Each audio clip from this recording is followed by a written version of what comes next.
Selamat pagi jemaat yang terkasih di dalam Tuhan Yesus Kristus. Tanpa terasa 1 minggu kita sudah lewati.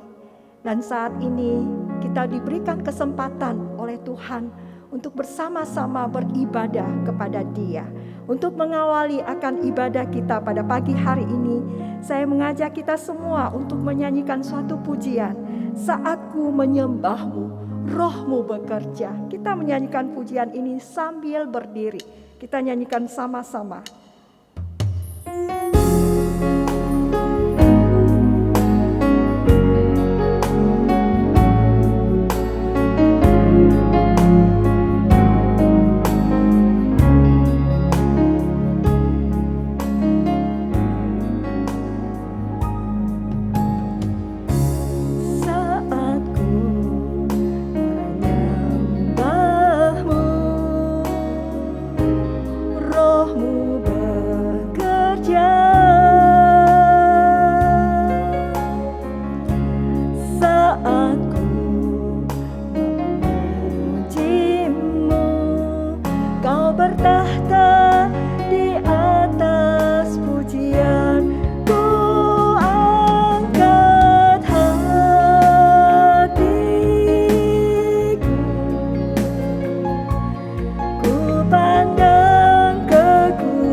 Biarlah kita sama-sama dapat merasakan hadirat Tuhan di dalam ibadah kita.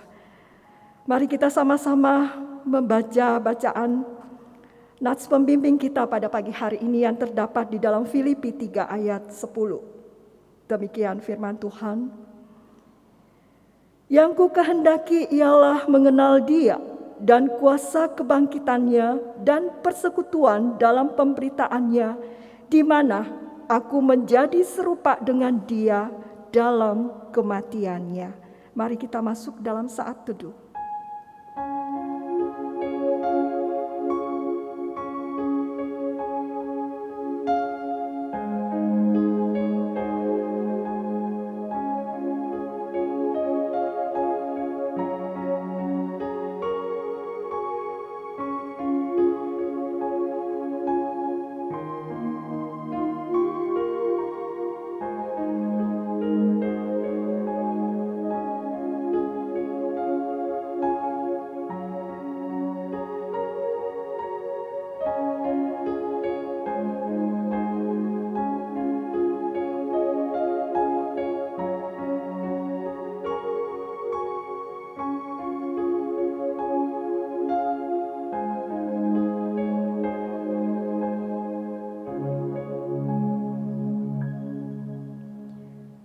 Ibadah kita pada pagi hari ini dimulai oleh Allah yang telah menjadikan langit dan bumi dan juga yang telah memelihara perbuatan tangannya saat ini sampai selama-lamanya.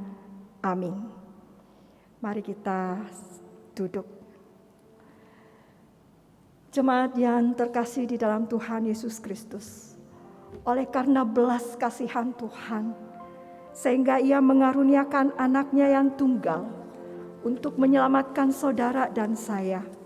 Saudara, pada hari ini kita akan mendengarkan kebenaran firman Tuhan, di mana kita boleh menyadari bahwa Yesuslah yang diutus oleh Allah untuk turun ke dunia untuk menyelamatkan kita semua. Di atas salib di Kalvari, di sanalah dosa kita ditebusnya. Kita menyanyikan lagu nomor 83 dari buku KPPK kita, Di Atas Salib di Kalvari. Kita menyanyikan bait yang pertama dan juga bait yang ketiga.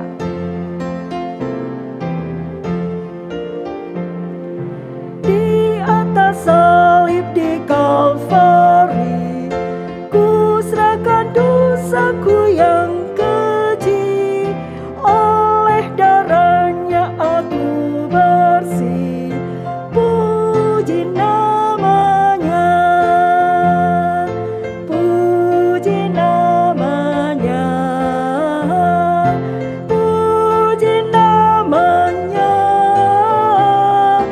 Darahnya sucikan hatiku, puji namanya. Bait ketiga.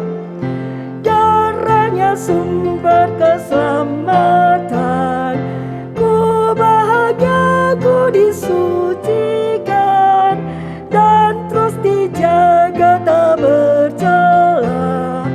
Puji namanya, puji namanya, puji namanya. Darahnya sucikan hatiku, puji namanya, puji namanya, puji namanya, puji namanya. Darahnya sucikan hatiku, puji namanya. Terpujilah nama Tuhan, karena darahnya, melalui akan darah Kristus kita dapat disucikan.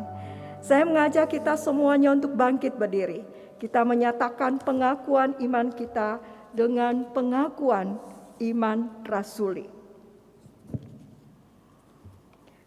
Aku percaya kepada Allah, Bapa yang Maha Kuasa, Khalik langit dan bumi, dan kepada Yesus Kristus, anaknya yang tunggal Tuhan kita, yang dikandung daripada Roh Kudus, lahir dari anak darah Maria, yang menderita sengsara di bawah pemerintahan Pontius Pilatus, disalibkan, mati dan dikuburkan, turun ke dalam kerajaan maut. Pada hari yang ketiga, bangkit pula dari antara orang mati, naik ke sorga, duduk di sebelah kanan Allah, Bapa yang Maha Kuasa. Dan dari sana ia akan datang untuk menghakimi orang yang hidup dan yang mati. Aku percaya kepada Roh Kudus, gereja yang kudus dan am, persekutuan orang kudus, pengampunan dosa, kebangkitan tubuh, dan hidup yang kekal.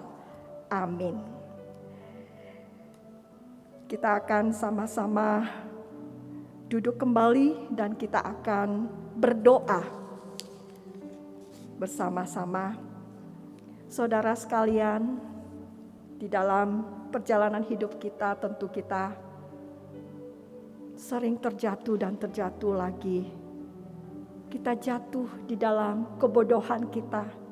Kita jatuh di dalam perbuatan-perbuatan salah kita kepada Tuhan. Kita jatuh di dalam dosa dan mendukakan hati Tuhan. Oleh sebab itu saya mengajak kita semua untuk datang di hadapan Tuhan, memohon pengampunan akan dosa-dosa dan segala kesalahan yang sudah kita lakukan. Dan kita percaya karena firman-Nya mengatakan, jikalau engkau mengaku dosamu, maka Dia adalah setia dan adil. Dia akan mengampuni segala dosa-dosa kita dan menyucikan kita dari segala kejahatan. Mari sama-sama kita datang ke hadapan Tuhan. Kita berdoa secara pribadi.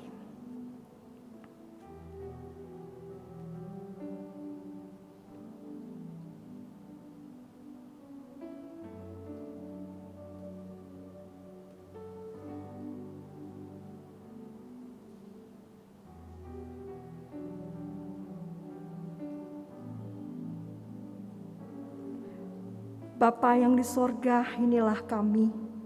Engkau ciptakan kami dari debu tanah.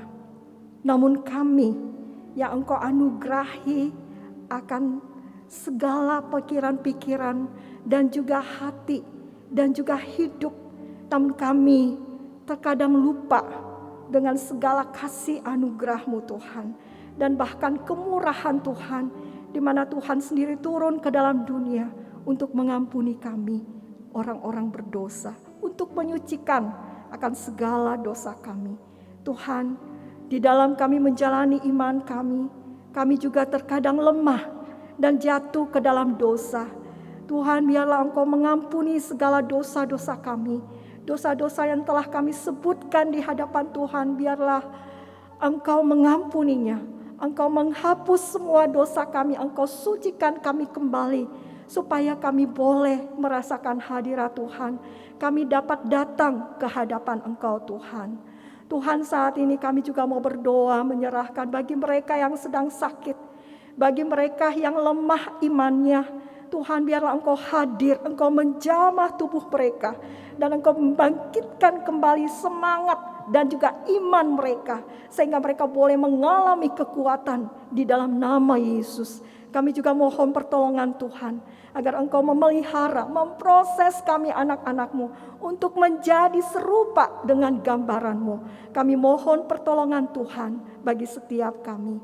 Kami juga datang kepada Engkau Tuhan, yang kami serahkan akan segala pergumulan-pergumulan hidup kami, rencana-rencana kami ke depan, di dalam usaha, di dalam pekerjaan kami. Mungkin kami mengalami begitu banyak kendala dan juga mengalami begitu banyak kesulitan-kesulitan. Tapi biarlah Engkau meneguhkan hati kami, supaya kami terus percaya dan bergantung dan berpengharapan di dalam Engkau Tuhan. Tuhan, kami juga mau menyerahkan untuk gereja-Mu di tempat ini. Engkau pakai terus gereja ini untuk boleh menjadi saluran berkat, untuk menjadi garam dan menjadi terang di tengah-tengah dunia yang gelap ini. Dan Tuhan, tolong akan gereja ini, bangkitkan semangat gereja ini untuk terus memberitakan dan memberitakan tentang Engkau Tuhan. Tuhan, saat ini kami juga mau menyerahkan untuk program-program gereja kami. Pada tanggal 12 nanti kami akan mengadakan webinar. Biarlah Engkau menyentuh setiap hati jemaat Tuhan untuk memiliki kerinduan untuk belajar firman Tuhan. Dan melalui webinar ini mereka boleh diperlengkapi, dan mereka boleh mengalami suatu kebangunan rohani. Dan kami serahkan untuk hamba-Mu yang akan memberitakan firman-Mu. Engkau pakai dia dengan kuasa hikmat-Mu Tuhan. Tuhan, saat ini kami juga bersyukur Engkau mempercayakan kami untuk menjadi perpanjangan tangan Tuhan di dalam menolong jemaat-jemaat untuk bisa menjalani vaksin dan juga mendukung program pemerintah dalam hal ini. Kami mohon kiranya Tuhan tolong segala sesuatunya dapat kami persiapkan dengan baik. Semua jemaat Tuhan boleh divaksin dan mereka boleh memperoleh imun tubuh yang baik sehingga mereka tidak mudah tertular oleh COVID-19. Kami serahkan semua persiapan-persiapan ini, setiap mereka yang terlibat, para dokter maupun perawat, dan juga setiap anak-anak Tuhan yang juga turut mendukung, membantu akan jalannya program pemerintah ini. Bila Tuhan pakai, sehingga gereja-Mu boleh menjadi tempat di mana jemaat-jemaat Tuhan boleh datang dan juga boleh menjalankan apa yang menjadi program pemerintah ini. Kami mohon pertolongan Tuhan. Dan kami juga serahkan untuk panitia Paskah. Kami mohon pertolongan Tuhan bagi mereka, di mana mereka sedang mempersiapkan perayaan Paskah, Jumat Agung, di mana kami akan mengadakan doa dan puasa. Dan juga kami merasakan akan sukacita atas kebangkitan-Mu, menandakan Engkau menang atas maut, dan kami pun menang atas maut. Tuhan, teguhkan hati kami, biarlah kami dapat merasakan sukacita itu, karena Engkau sudah menyelamatkan kami. Terima kasih Tuhan. Persiapkan setiap anggota panitia, berikan mereka kesehatan, kerjasama yang baik, sehingga program kami yaitu perayaan Paskah dapat berjalan dan sungguh-sungguh boleh menjadi berkat bagi seluruh jemaat-Mu Tuhan. Terima kasih Tuhan. Mari kita bangkit berdiri dan kita menyatakan doa kita sesuai dengan doa yang diajarkan oleh Tuhan Yesus. Bapa kami yang ada di sorga, dikuduskanlah nama-Mu, datanglah kerajaan-Mu, jadilah kehendak-Mu di bumi seperti di sorga. Dan berikanlah kami pada hari ini makanan kami yang secukupnya. Dan ampunilah kami akan kesalahan kami, seperti kami juga mengampuni orang yang bersalah kepada kami. Dan janganlah membawa kami ke dalam pencobaan, tetapi lepaskanlah kami daripada yang jahat. Karena Engkaulah yang punya kerajaan dan kuasa dan kemuliaan sampai selama-lamanya. Amin. Kita menyanyikan Hormat Diberi.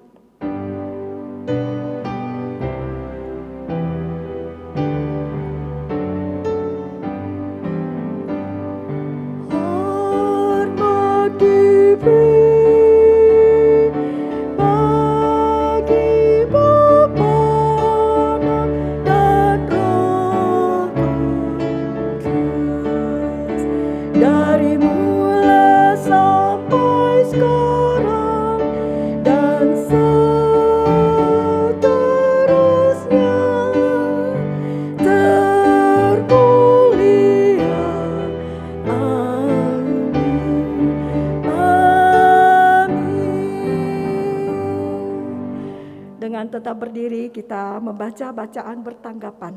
Bacaan bertanggapan kita terdapat di dalam nomor 42, kebenaran salib. Tetapi sesungguhnya penyakit kitalah yang ditanggungnya dan kesengsaraan kita yang dipikulnya. Padahal kita mengira dia kena tulah, dipukul dan ditindas Allah. Tetapi ia ditikam oleh pemberontakan kita, diremukkan oleh karena kejahatan kita, ganjaran yang mendatangkan keselamatan bagi kita ditimpakan kepadanya, dan oleh bilur-bilurnya kita menjadi sembuh. Kita sekalian sesat seperti domba, masing-masing kita mengambil jalannya sendiri, tetapi Tuhan telah menimpakan kepadanya kejahatan kita sekalian. Karena waktu kita masih lemah, Kristus telah mati untuk kita, orang-orang durhaka pada waktu yang ditentukan oleh Allah. Dia yang tidak mengenal dosa telah dibuatnya menjadi dosa karena kita, supaya dalam dia kita dibenarkan oleh Allah. Sebab kamu tahu bahwa kamu telah ditebus dari cara hidupmu yang sia-sia yang kamu warisi dari nenek moyangmu, itu bukan dengan barang yang fana, bukan pula dengan perak atau emas, melainkan dengan darah yang mahal, yaitu darah Kristus yang sama seperti darah anak domba yang tak ternoda dan tak bercacat.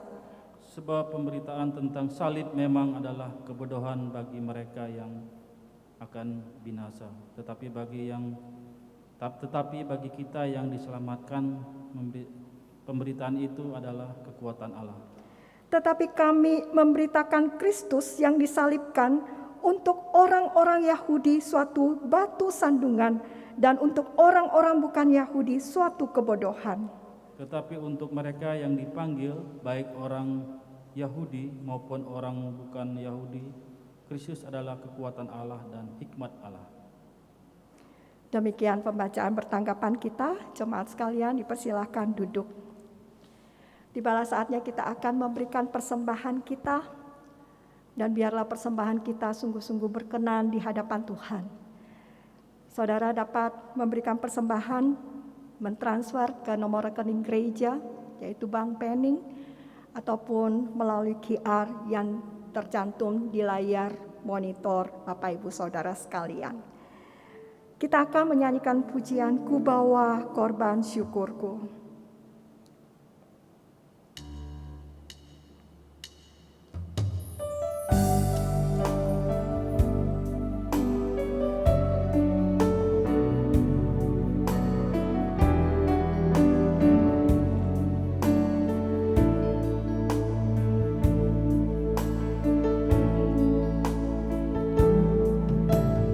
Saat ku masuk ke hadirat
Tuhan memberkati akan setiap persembahan kita masuk di dalam doa. Terima kasih Tuhan buat kesempatan kami boleh memberikan persembahan sebagai tanda cinta kasih kami kepada Engkau Tuhan. Sebagai tanda ucapan syukur kami untuk penebusan-Mu di kayu salib demi kami, supaya kami boleh memperoleh kehidupan kekal. Terima kasih untuk segala anugerah dan kemurahan-Mu. Dan kami bawa persembahan kami ini untuk Tuhan pakai untuk pekerjaan Tuhan di gereja Tuhan ini. Dan biarlah Engkau berkenan atas persembahan kami. Dan ini menjadi persembahan yang sungguh-sungguh menyenangkan hati Tuhan. Berkati setiap anak-anak-Mu dan anugerahkan kemurahan bagi mereka. Dan mereka juga boleh kembalikan itu sebagai tanda syukur mereka kepadamu. Di dalam nama Tuhan Yesus kami naikkan ucapan syukur kami. Amin. Tibalah saatnya kita akan mendengarkan akan kebenaran firman Tuhan. Firman Tuhan akan disampaikan oleh Pendeta Teli. Dan sebelumnya mari kita mempersiapkan hati dengan menyanyikan pujian Ribuan Malaikat. Lagu ini terdapat di dalam nomor 119 dari buku KPPK kita. Ribuan malaikat di sini menceritakan Tuhan harus menjalani hukuman itu. Di Taman Getsemani dia begitu bergumul. Apakah dia tidak sanggup melepaskan diri? Dia sanggup. Bahkan dia dapat mendatangkan ribuan laskar surgawi untuk menjatuhkan hukuman kepada bumi ini. Namun itu dia tidak mau melakukannya. Karena apa? Karena dia cinta akan saudara dan saya. Mari kita menyanyikan pujian ini. Ribuan malaikat. Bait pertama dan yang kedua.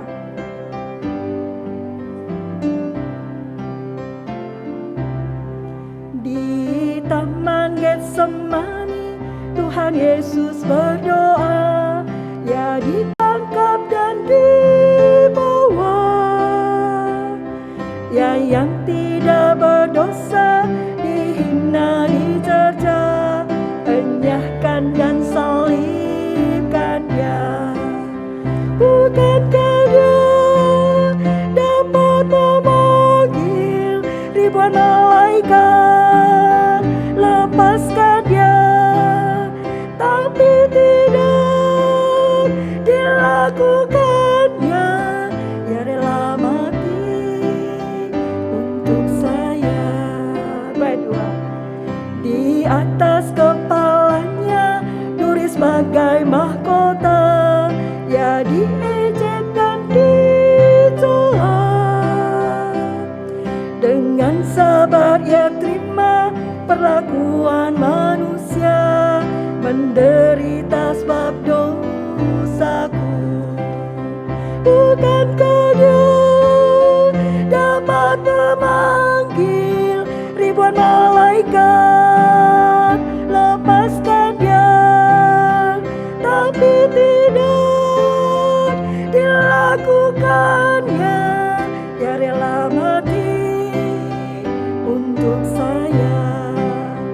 Bukankah dia dapat memanggil ribuan malaikat, lepaskan dia, tapi tidak dilakukannya. Ya rela mati untuk saya. Ya rela mati untuk saya. Kepada hambanya saya persilakan. Jemaat yang dikasihi oleh Tuhan, sebelum kita membaca dan merenungkan kebenaran firman Tuhan, mari kita berdoa. Ya Allah yang agung dan mulia, di dalam Kristus Yesus yang kami sembah dan agungkan, kami mau mengenal Engkau lebih dan lebih lagi. Kami mau mengenal Engkau lebih dari segalanya, lebih dari apa yang kami miliki, yang kami punyai, yang harus kami pertahankan. Kami mau mengenal-Mu Tuhan. Ketika kami mengenal Engkau lebih dan lebih lagi, kami makin mengasihi-Mu. Kami makin tersungkur di bawah kaki-Mu dan kami menyembah Engkau Allah yang hidup. Di dalam Kristus Yesus yang telah mati untuk kami dan telah menyelamatkan kami dan telah hidup membenarkan kami. Kami mau menikmati Engkau, menikmati cinta-Mu, menikmati anugerah-Mu, dan menikmati persekutuan yang akrab intim dengan Bapa, Anak, dan Roh Kudus.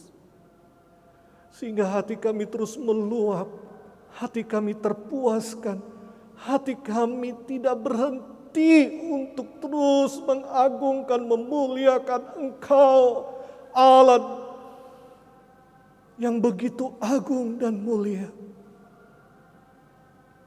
Tuhan, di dalam kami mengenal Engkau, Engkau memberikan firman yang begitu luar biasa. Di dalamnya kami boleh mengenal Engkau secara utuh. Saat ini Tuhan, kami membutuhkan anugerah-Mu untuk mengerti, memahami kebenaran yang akan kami baca dan renungkan bersama. Ya Allah Roh Kudus, penuhi kami dan kuasai kami. Buat kami mengerti dan buat kami makin mencintai firman. Makin mengenal Engkau, kami makin menyembah Engkau, menjadi orang yang Tuhan kehendaki. Di dalam nama Tuhan Yesus, kami sudah berdoa. Amin. Jemaat yang dikasihi oleh Tuhan, pembacaan dan perenungan firman Tuhan terdapat dalam Yesaya 53 ayat 3 hingga ayatnya yang ke-7. Yesaya 53 ayat 3 hingga ayatnya yang ke-7. Demikianlah firman Tuhan. Ia dihina dan dihindari orang. Seorang yang penuh kesengsaraan dan yang biasa menderita kesakitan. Ia sangat dihina, sehingga orang menutup mukanya terhadap dia. Dan bagi kita pun dia tidak masuk hitungan. Tetapi sesungguhnya penyakit kitalah yang ditanggungnya. Dan kesengsaraan kita yang dipikulnya.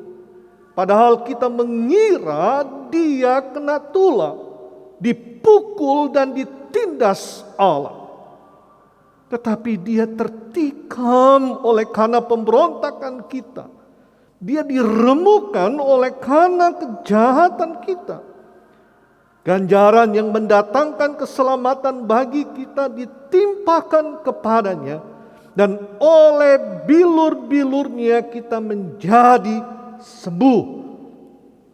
Kita sekalian sesat seperti domba. Masing-masing kita mengambil jalannya sendiri. Tetapi Tuhan telah menimpakan kepadanya kejahatan kita sekalian. Dia dianiaya, tetapi dia membiarkan diri ditindas dan tidak membuka mulutnya. Seperti anak domba yang dibawa ke pembantaian. Seperti induk domba yang keluh di depan orang-orang yang menggunting bulunya. Ia tidak membuka mulutnya. Demikianlah pembacaan firman Tuhan yang disebut berbahagia adalah mereka yang mendengar, merenungkan dan melakukan firman dalam kehidupan sehari-hari. Jemaat yang dicintai oleh Tuhan, ketika saya mempersiapkan akan khotbah pada saat ini, begitu luar biasanya saya mendengar khotbah dari Charles Spurgeon, seorang Puritan dan seorang teolog juga. Dan saya juga mendengar membaca khotbah dari seorang teolog bernama John Piper dan juga beberapa referensi. Begitu menyentuh hati saya. Dan bahkan saya ditemplak dan saya seperti ditempeleng akan hal ini. Jemaat yang dikasihi oleh Tuhan, kita semua memiliki tujuan yang utama, the ultimate goal. Saudara dan saya ada tujuan. Seorang filsuf mengatakan orang yang tidak punya tujuan sudah merancangkan tujuan. Tujuannya adalah tidak punya tujuan. Saya yakin dan percaya saudara dan saya punya tujuan. Dan bahkan tujuan yang paling tertinggi kita punya semua. Pada kesempatan ini, saya mulai dengan ultimate goal atau tujuan yang paling tinggi dari seseorang yang dulunya penganiaya jemaat, namun Allah menyentuh, mengubahkan dia, dan dia menjadi seorang Rasul Kristus. Dia bernama Rasul Paulus. Di dalam Filipi pasal 3 ayat yang ke-10, inilah the ultimate goal-nya. Tujuan yang paling tinggi dalam hidupnya. Sebagaimana di dalam nats pembimbing yang kita sudah dengarkan tadi. Demikian ultimate goal-nya, tujuan utamanya.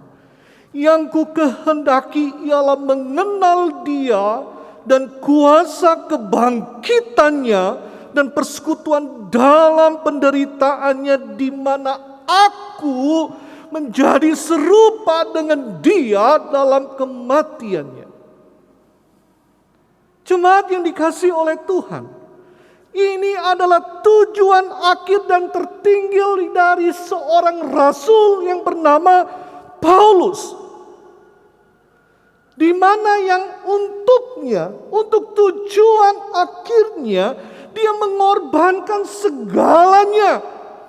Dia mengorbankan statusnya, kewarganegaraannya, negaranya dia tinggalkan. Dia tinggalkan kerabatnya, dia tinggalkan kehormatannya, dia tinggalkan kenyamanan, kebebasan, dan kehidupannya yang sendiri untuk mencapai tujuan yang utama dan hakiki, yaitu agar dia mengenal Kristus.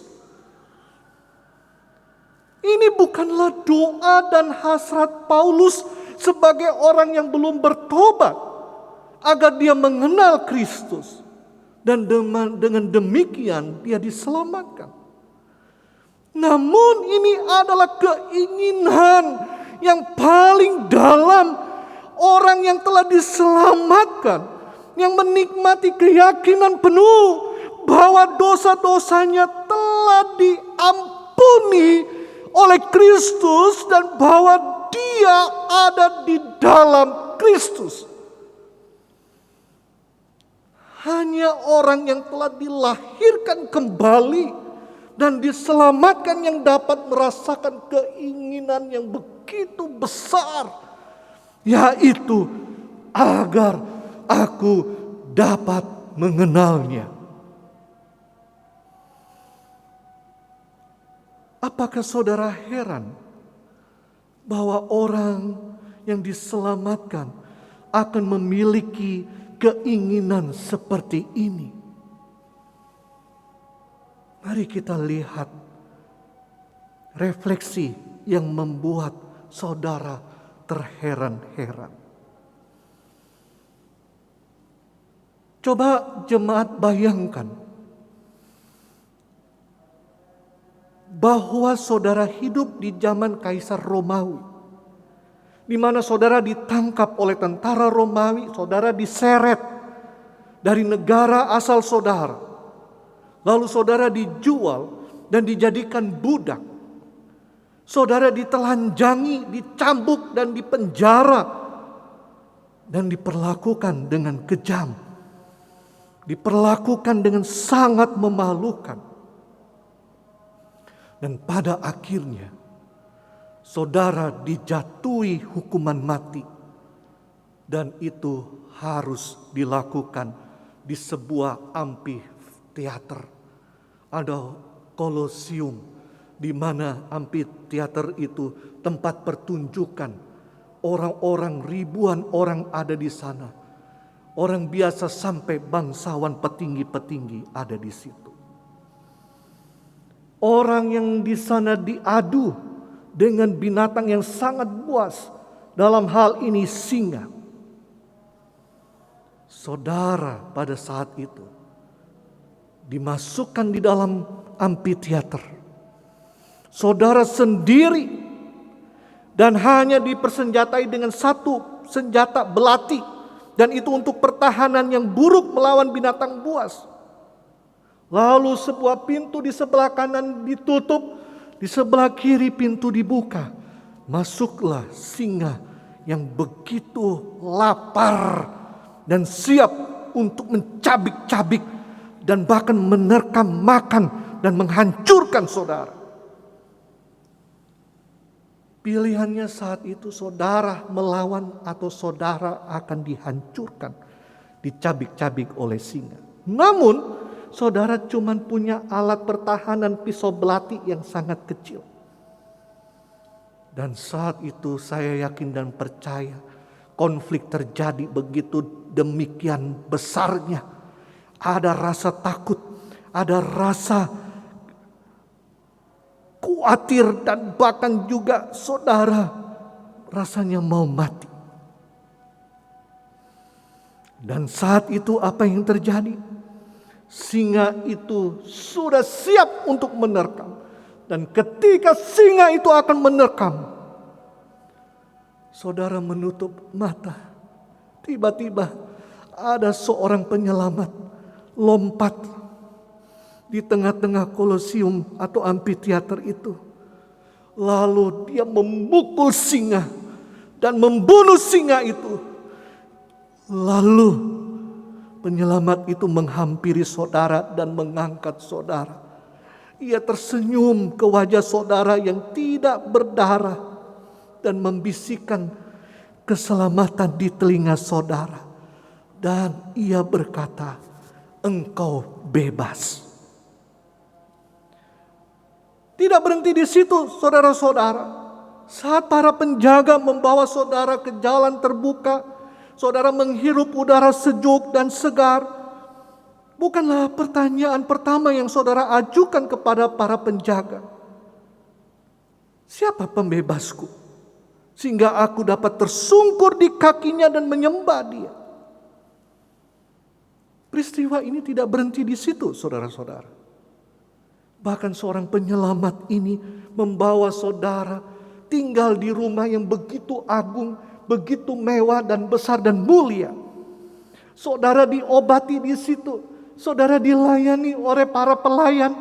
Saudara pun dicuci dan bahkan diobati, diberikan obat sehingga saudara mengalami kesembuhan. Saudara pun diundang untuk hadir dalam pesta yang telah diadakan oleh Sang Penyelamat. Bukan cuma itu, saudara dikenakan pakaian yang paling mewah dan saudara duduk makan sehidangan dengan seorang penyelamat. Dan tidak berhenti di situ. Selesai acara, saudara dipersilakan masuk di dalam kamar yang begitu indah. Dan saudara tidur di tempat tidur yang paling lembut. Dan keesokan harinya, saudara bangun dan melihat para pelayan melayani saudara. Dan ini terjadi hari demi hari, minggu demi minggu. Semua keinginan saudara terpenuhi. Saudara hidup sebagai seorang punggawa. Apa yang saudara minta, saudara terima, dan bahkan apa yang tidak saudara pikirkan dan bayangkan, itu diberikan kepada saudara. Saya yakin dan percaya bahwa keingintahuan saudara akan tumbuh saat itu semakin kuat sehingga matang menjadi keinginan yang tak terpuaskan. Bahkan di setiap kesempatan saudara akan bertanya kepada para pelayan, "Katakan kepadaku, siapa yang melakukan semua ini? Siapa seorang penyelamat dan dermawan mulia ini? Karena saya harus mengenalnya." Lalu mereka berkata, "Apakah engkau tidak cukup bagimu bahwa kamu dibebaskan dari singa?" Saudara menjawab, "Tidak. Karena alasan itulah saya terengah-engah mengenalnya. Permintaanmu terpenuhi dengan berlimpah-limpah. Mengapa engkau terganggu oleh rasa ingin tahu tentang tangan yang membuatmu mendapatkan keuntungan keselamatan? Jika pakaianmu rusak, Dia sediakan. Jika engkau lapar, meja makan berisi dengan makanan. Apalagi yang kau lakukan? Apalagi yang kau inginkan?" Saudara menjawab, "Aku tidak menginginkan yang lain selain mengenal Dia, seorang penyelamat hidupku. Jiwaku haus merindukan Dia, sehingga aku dapat mengenal Sang Sahabat, penyelamat Tuhan dan kekasih jiwaku, yang penuh dengan kasih dan murah hati. Keingintahuan inilah, keinginan untuk mengenal Dia, penyelamat yang tanpa mengenal batas. Aku harus mengenalnya. Aku tidak bisa hidup tanpa mengenalnya. Anugerahnya, kebaikannya membuat aku haus, terengah-engah, bahkan pingsan sampai mau mati rasanya. Karena satu tujuan yang hakiki, agar aku bisa mengenalnya. Kristus mengasihi saudara dan saya. Dia berikan hidupnya untuk kita. Oleh sebab itu aku ingin mengenalnya. Dia telah menumpahkan darahnya untukku. Dia telah memilih aku agar aku bersatu dengannya untuk selama-lamanya. Bahwa jiwaku menginginkan untuk mengenalnya lebih lengkap lagi. Ketika aku mengenalnya, aku tersungkur di kakinya, aku menyembahnya, aku memuliakan Dia, dan aku makin mengasihi Dia, menikmatinya untuk selama-lamanya. Jemaat yang dikasihi oleh Tuhan, saya berdoa semoga Allah Roh Kudus dengan penuh kemurahan menuntun saudara dan saya untuk melangkah maju, agar saudara dan saya dapat menghidupkan di dalam hati saudara sebuah keinginan hasrat yang begitu dalam untuk mengenal Dia.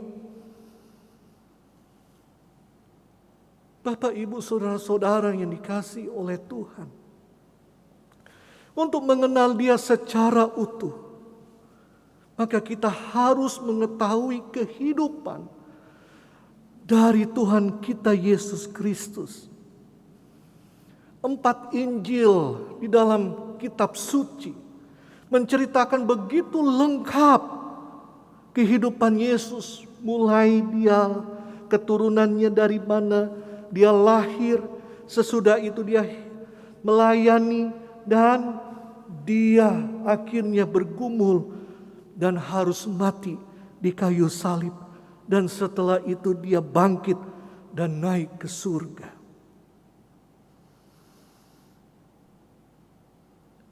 Empat Injil menceritakan hal ini. Namun jauh sebelumnya di dalam Perjanjian Lama, terlebih khusus dalam Nabi Yesaya, menceritakan juga kehidupan Yesus. Dan pada kesempatan ini saya membagikan perenungan ini dalam kehidupan Yesus, khususnya tentang kematian dan kebangkitannya. Bapak, Ibu, saudara-saudara yang dikasihi oleh Tuhan, dalam Yesaya 53 ayat 1 hingga ayat 12 ini menceritakan tentang Mesias yang akan mati dan bangkit kembali, dan bahwa kematian dan kebangkitannya itu dalam rancangan Allah. Dan ketika kita melihat ini, perlu diingat ada hubungannya dengan saudara, baik di sini, sekarang, dan selama sisa hidup dan keabadian saudara. Perlu diketahui, dosa-dosa kita telah diampuni olehnya. Kita dibenarkan di hadapan Allah. Dan kita memiliki kehidupan yang kekal dengan Kristus yang bangkit.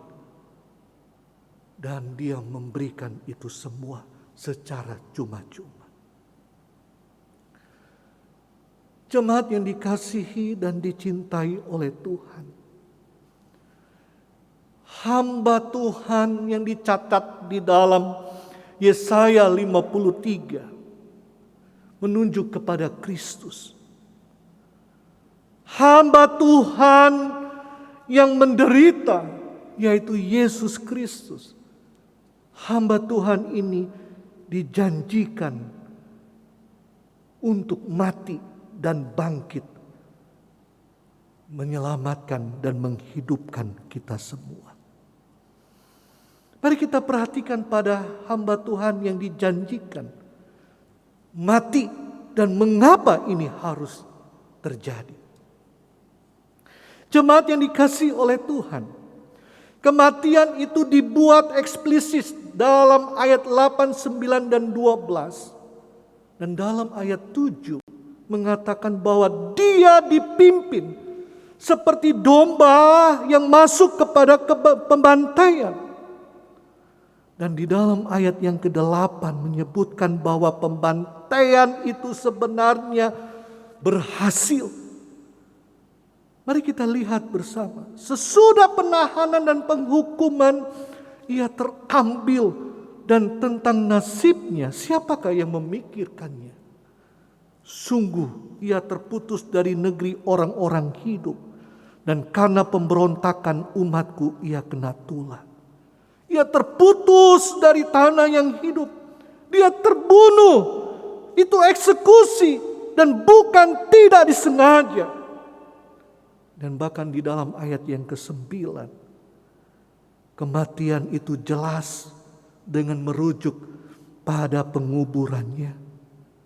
Dikatakan orang menempatkan kuburnya di antara orang-orang fasik.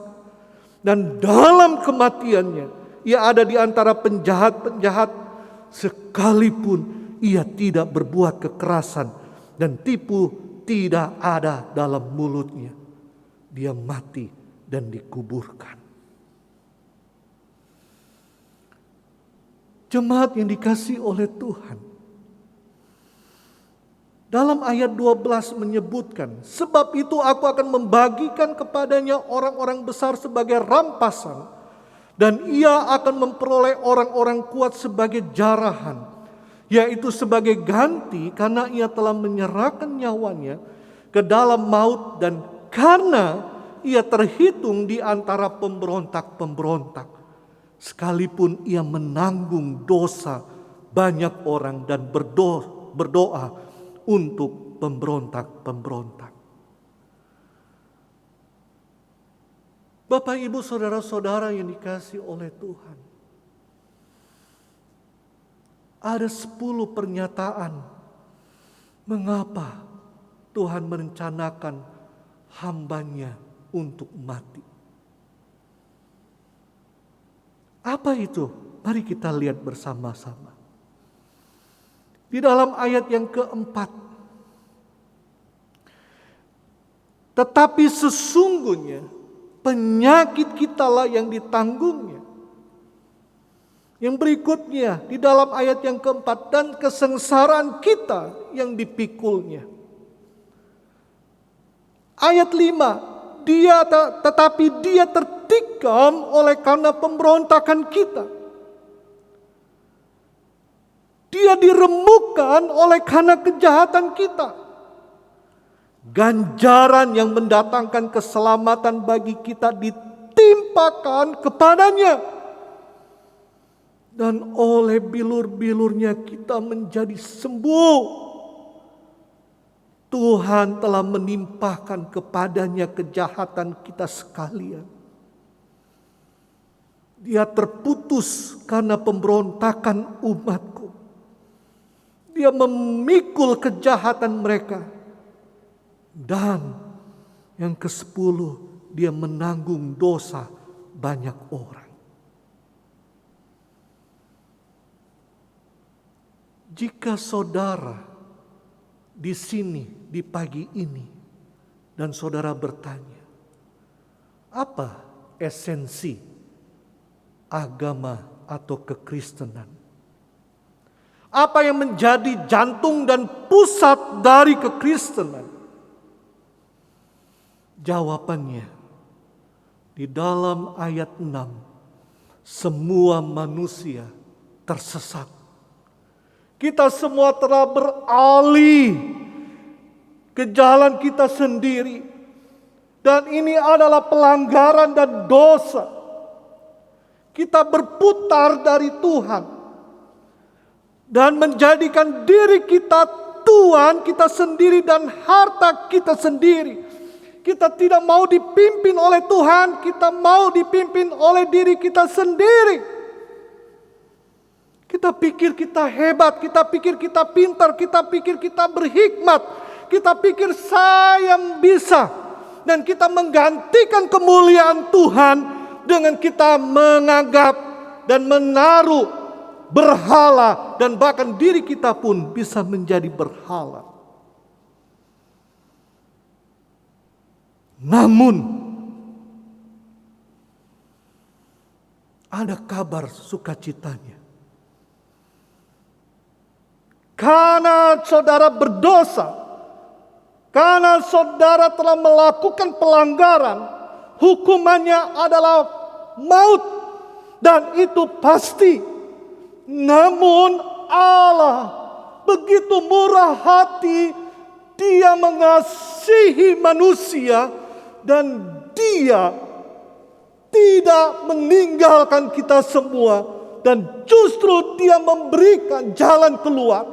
Jauh sebelumnya Dia memberikan anaknya, hambanya, untuk mati di kayu salib.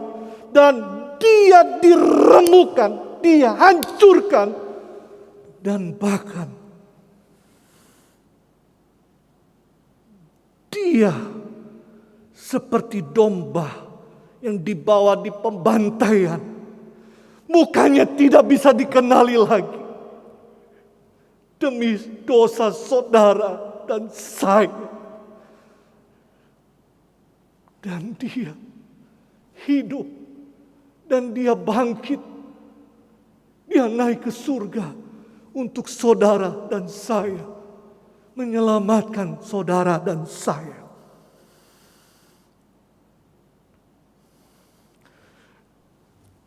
Allah memberikan anaknya, hamba itu, untuk mengganti tempat kita yang seharusnya kita mati. Dia telah mengambil alih Semua dosa dia tanggung. Kesalahan diletakkan kepadanya. Inilah hati kekristenan. Yesus datang ke dunia untuk memenuhi nubuat ini. Dan ini menjadi pusat dan mendasar. Dia datang untuk mati. Dia datang untuk mati, mengambil tempat kita. Dia datang dan mati untuk dosa-dosa kita. Inilah satu-satunya harapan kita. Oleh karenanya, saya mendorong saudara untuk mengejar pengetahuan akan hal ini dengan sepenuh hati. Dari keinginan yang paling dalam. Kristus mengasihi saudara. Dia mencintai saudara. Dia mati untuk saudara dan saya. Namun tidak berhenti pada kematiannya. Ada pengharapan dia bangkit. Dan kebangkitannya memberikan kemenangan.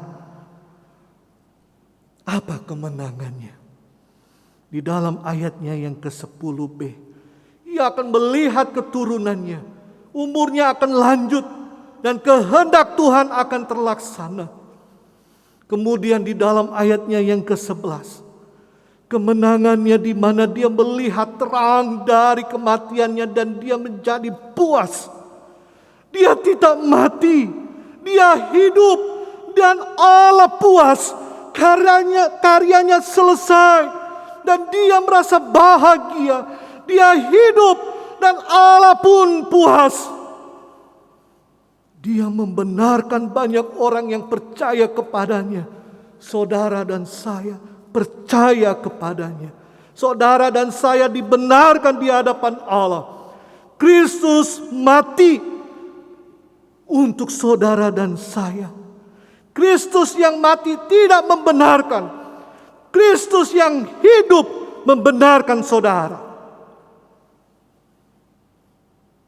Dia menanggung pelanggaran kita semua. Ya, dia menanggung kedurhakaan ini ketika dia mati. Kematiannya sama atau cukup untuk membayar semua dosa saudara dan saya. Allah dipuaskan. Saudara dan saya dibenarkan. Saudara dan saya tidak akan lagi menanggung dosa itu. Karena Kristus sudah menanggungnya. Saudara-saudara yang dikasihi oleh Tuhan.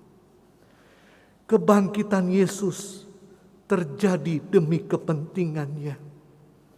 Itu untuk kemuliaannya.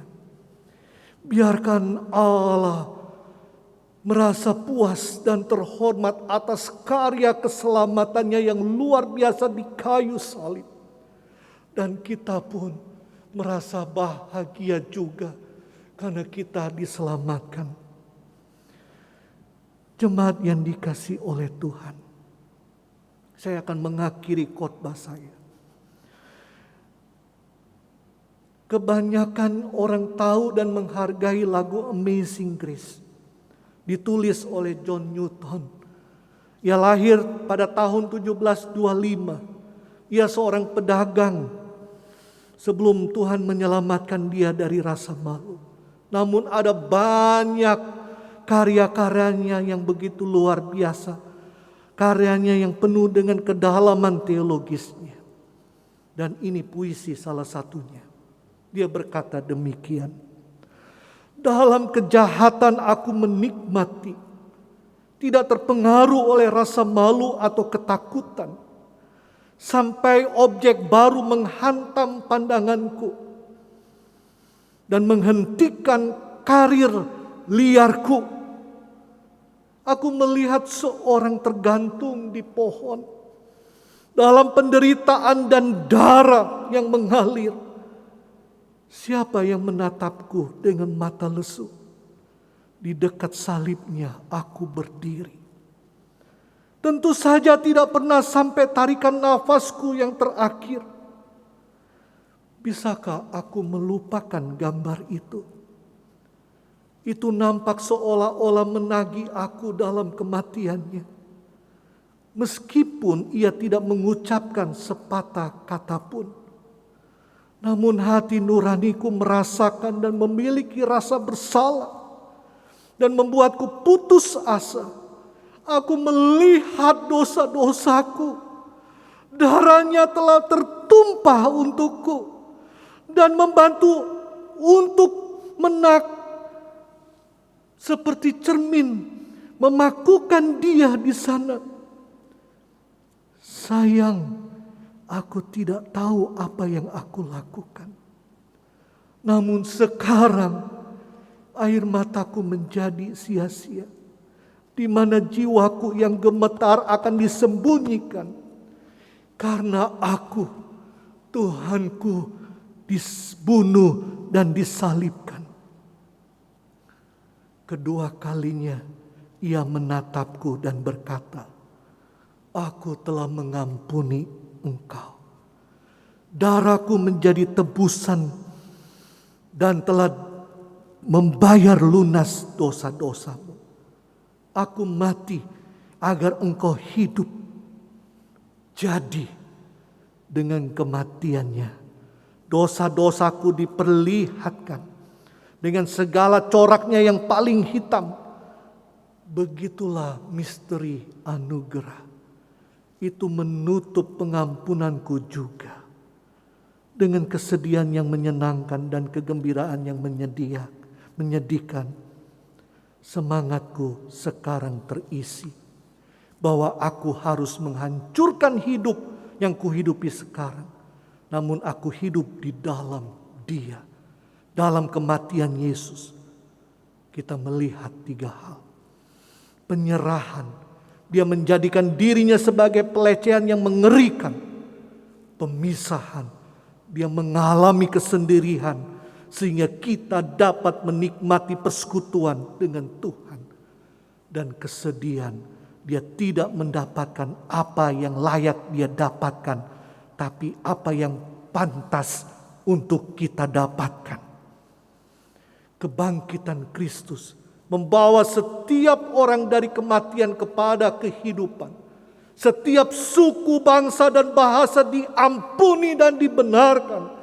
Sehingga mereka dapat menikmati Dia untuk selama-lamanya. Mereka mengenal Dia lebih dalam dan lebih dalam lagi. Mengasihi Dia lebih lagi. Menyembah Dia, memuliakan Dia untuk selama-lamanya. Saudara dan saya telah ditebus oleh Allah. Maukah engkau mengenal Dia lebih dan lebih lagi? Mengenal Dia sebuah keuntungan yang begitu luar biasa, seperti engkau mendapatkan permata. Terpujilah Tuhan. Amin. Mari kita berdoa. Tuhan, terima kasih. Engkau memberikan anak-Mu untuk kami. Engkau ada di dunia, hidup bersama-sama dengan manusia. Engkau melayani kami orang berdosa. Dan bahkan engkau memberikan dirimu dihancurkan. Seperti domba yang masuk dalam tempat pembantaian. Engkau tidak dikenali lagi. Engkau dihina. Engkau dipukul. Engkau dipaku. Darahmu tercurah untuk kami. Tubuhmu hancur untuk kami. Kami Tuhan orang yang harus mendapatkan itu semua. Tapi Engkau telah ambil alih. Engkau menyelamatkan kami karena kasih-Mu. Dan Engkau bangkit membenarkan kami. Engkau mau supaya kami memiliki persekutuan akrab intim dengan-Mu. Kami mau mengenal-Mu lebih dan lebih lagi Tuhan. Oleh anugerah-Mu kami mau mengasihi-Mu. Kami mau Tuhan untuk mengenal-Mu menyembah-Mu, menikmati Engkau untuk selama-lamanya. Di dalam nama Tuhan Yesus, kami bersyukur dan kami serahkan hidup kami ke dalam tangan-Mu. Kami sudah berdoa. Amin. Jemaat yang dikasihi oleh Tuhan, kita akan mengakhiri untuk ibadah kita di pagi hari ini. Saya jemput kita untuk berdiri. Kita mengangkat pujian doksologi.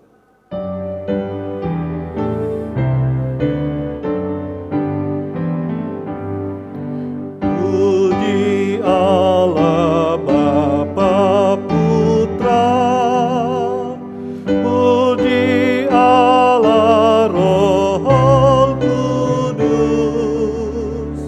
ketiganya yang esa.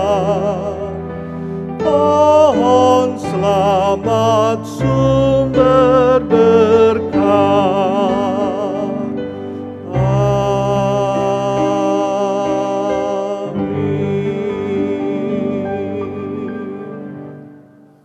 Jemaat yang dikasihi oleh Tuhan, mari kita berdoa. Anugerah-Mu begitu besar, Engkau limpahkan kepada kami. Dan Engkau Allah yang berkomitmen untuk menyediakan, memelihara kehidupan kami, dan dengan setia Engkau memberikan itu kepada kami. Kami memerlukan anugerah-Mu Tuhan, untuk menjalani hari lepas hari.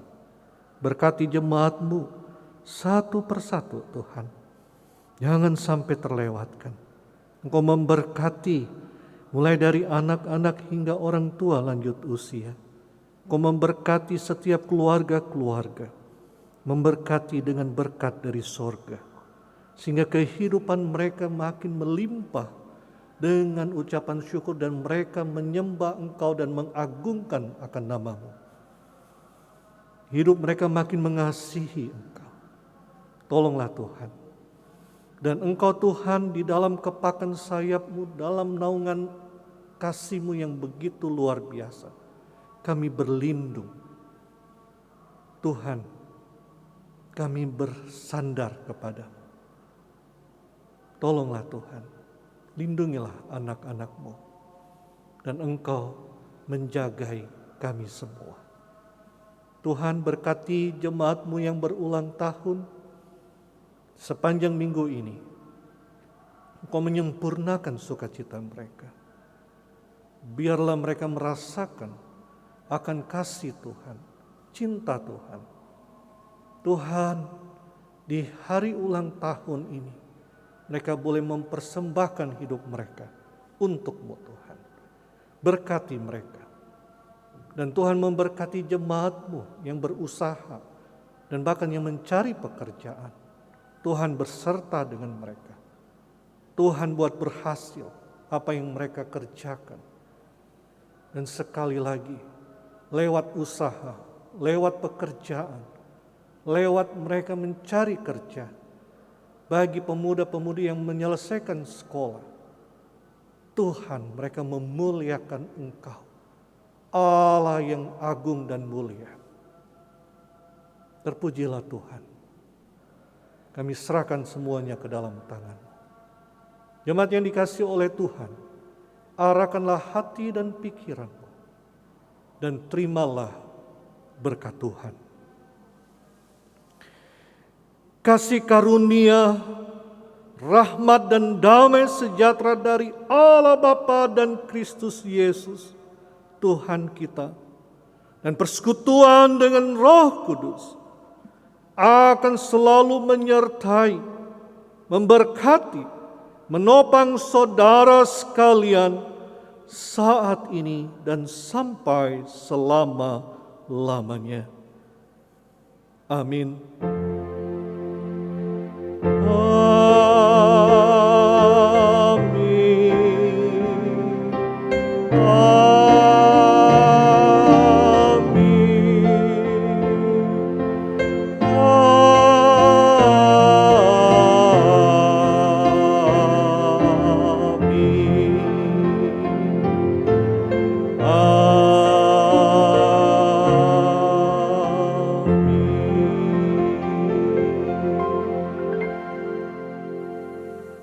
Jemaat sekalian, demikianlah ibadah kita di pagi hari ini. Terpujilah nama Tuhan, dan biarlah kita terus bersuka cita di dalam Dia, dan selamat beraktivitas, selamat hari Minggu, Tuhan Yesus